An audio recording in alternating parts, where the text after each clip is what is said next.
Hey, Chris York again. This is video number 2 in our series on making bourbon. And basically, the techniques can be used for any kind of whiskey. We start off with grain, of course, and we've got to learn how to make a mash.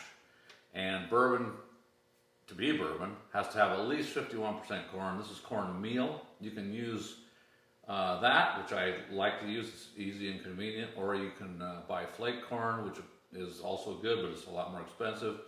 And you can buy corn at the feed store and grind it up, cracked corn that is. And I don't know if that comes out as good or not. I prefer cornmeal.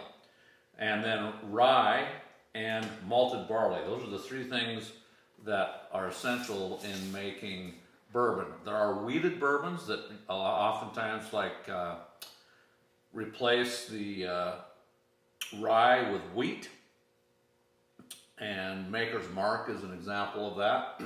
And that's still considered a bourbon as long as it's 51% or more. Now, calculating what kind of bourbon you want, and there's obviously hundreds or maybe thousands, does take some knowledge. And so you need to learn about that a little bit. And my book, The Home Distilling Handbook, does have a really good chapter on what I just call it grain science. And it goes through all the different types of grains that can be used in distilling, and gives you a little background so that, you know, when you're actually doing it, you kind of know what it is you're actually working with, the types of grain and their uses for different types of whiskey. So that is helpful. Today I'm going to talk about what's called a grain bill. That's just what grain's in the whiskey. There's lots of them. The one I like the best, my favorite bourbon, is Buffalo Trace bourbon. And from my research, I have found that their bourbon contains 70% corn, 15% rye, and 15% malted barley. So, or barley malt, same thing. A lot of times they just call it malt. This is the percentage and the pounds of each, which totals 24 pounds. This is based on my still, which is 8 gallons. I want to make a 10-gallon mash. By the time I just ferment that and take the wash off of that, I'm going to end up with about 6.5 gallons, which is perfect for an 8-gallon still.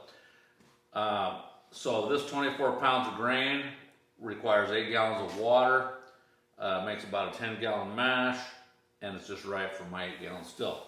Now, you can utilize this kind of ratio here, the different ratios, for any size of still. And in the book, I refer to this because I still use it, there is a whole chapter on whiskey, and it goes through step by step how to calculate the amount of grain and water to use for your still, for the size of your still. And so that's an important thing to learn. And, you know, there's no way I can teach that in a video unless you want to sit here for an hour and a half. But a book like this covers that and will give you the information you need. And you can always refer back to it. I do it, and I wrote the book, and I still refer to stuff in here because, you know, you can't remember it all. Anyway, that's the basics of the grain part of making a mash that you're going to cook and make into whiskey.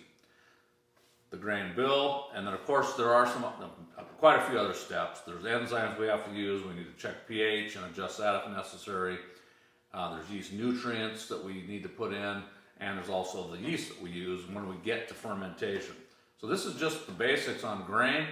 There's a lot to know. We will go through it with these videos and give you kind of a good ballpark understanding, but I strongly recommend the Home Distilling Handbook on Amazon, obviously.